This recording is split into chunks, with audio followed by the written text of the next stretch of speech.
রুশ বিপ্লব হয় কত সালে? রুশ বিপ্লব সংগঠিত হয় 1917 সালে। এটি রুশ সাম্রাজ্যের পতন এবং সোভিয়েত শাসনের সূচনা করেছিল। সঠিক উত্তর ক, 1917 সালে। ইতিহাস খ্যাত বেথেলহাম কোথায় অবস্থিত? ইতিহাস খ্যাত বেথেলহাম অবস্থিত ফিলিস্তিনে। এটি মধ্যপ্রাচ্যের একটি শহর যেখানে ধ্রুপদী বিশ্বাস অনুযায়ী যীশুখ্রিস্টের জন্ম হয়েছে।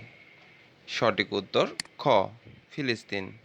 প্রথম বৈদ্যুতিক বাল্বের আবিষ্কারক কে? প্রথম বৈদ্যুতিক বাল্ব আবিষ্কারক হলেন টমাস আলভা এডিসন। তিনি 1879 সালে বাণিজ্যিকভাবে সফল ও দীর্ঘস্থায়ী বৈদ্যুতিক বাতি আবিষ্কার করেন, যা বৈদ্যুতিক আলোকে সাধারণ মানুষের জীবনে পৌঁছে দেয়। সঠিক উত্তর ক। ব্যাবিলনের ঝুলন্ত উদ্যান কোন দেশে অবস্থিত? ব্যাবিলনের ঝুলন্ত উদ্যান অবস্থিত ইরাকে। এটি ইরাকের ইউফ্রেটিস নদীর তীরে খ্রিস্টপূর্ব 600 অব্দে নির্মিত একটি প্রাচীন বাগান। সঠিক উত্তর খ, ইরাক।